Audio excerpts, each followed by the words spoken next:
দেখো 15 মিনিট পরে কিন্তু আমার মোমো একদম রেডি, আর গরম গরম ধোয়া উঠছে। দেখো তো কাদের কাদের খেতে ইচ্ছে করছে, আর ঝটপট বানিয়ে ফেলো। এখন কিন্তু বেশ ভালো লাগবে বিকেলবেলায় এরকম মোমো খেতে।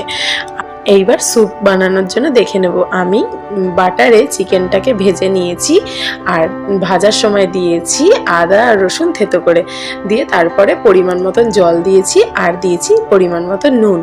দেওয়ার পর জলটা যখন ফুটে এসছে তখন একটা ডিম ভেঙে দিয়েছি, দিয়ে নাড়াচাড়া করে তারপরে দিয়েছি ঝিরিঝিরি করে কাটা গাজর কুচি। তারপর গ্যাস কমিয়ে 10 মিনিটের জন্য ঢাকা দিয়ে রাখবো, যাতে ভালো করে সবজি চিকেন সব সেদ্ধ হয়ে যায়। 10 মিনিট পর ঢাকা খুলে যখন দেখবো সব সেদ্ধ হয়ে গেছে, নামানোর আগে গন্ধরাজ লেবুর রস আর একটু গোলমরিচ গুঁড়ো মিশিয়ে নামাবো। গোলমরিচ গুঁড়ো আমি অল্প করেই দিয়েছি, আমার বাচ্চা খাবে দেখে, তোমরা চাইলে আর একটু দিতে পারো। যারা যারা ঝাল বেশি খাও তারা একটু গোলমরিচ গুঁড়ো বেশি দেবে, তাতে আরও ভালো লাগবে খেতে। তো এই দেখো আমার কিন্তু স্যুপও রেডি, এদিকে মোমোও রেডি। বলো তো কেমন লাগছে।